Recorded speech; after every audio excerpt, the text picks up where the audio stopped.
This one's called Long Gone Women. I rode the high of exhaustion a few hours past midnight. There was always an excuse to stay up, read a book, or wallow. I had known going into my room after supper that tonight was going to be especially excruciating. I couldn't tell you why. It was just a suspicion. I had these feelings rather often, and I'd let my gut drive me into the void. That's all it was. It was somewhere between my consciousness and sleep, a void. I sat at the edge of my bed, struggling with the remote, moving it up and down and gasping as the TV resisted to turn on.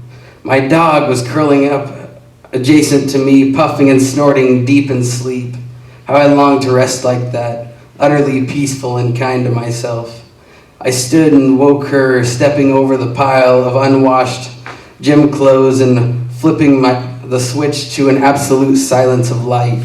It was blissful how silent the room grew. It felt a mile wide as I stepped over the pile once again where I remembered it to be. I underaccounted for the chew toys and tumbled into the wall where I lay, eyes closed and still. I couldn't tell you why I laid there so long. I opened my eyes and listened as my dog snorted and shuffled in the bed. My eyes had adjusted to the dim light pouring in through the crack in the curtains. I felt slightly more alone, being able to see all that wasn't there. I was comfortable where I lay, so I closed my eyes once more and dreamed.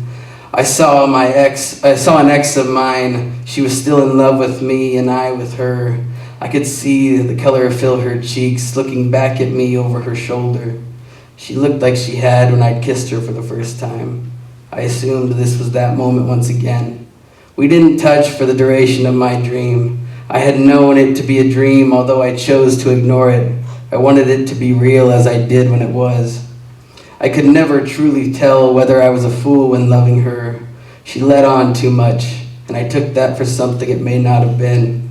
I assumed that's what had made this night to be as it was, a void.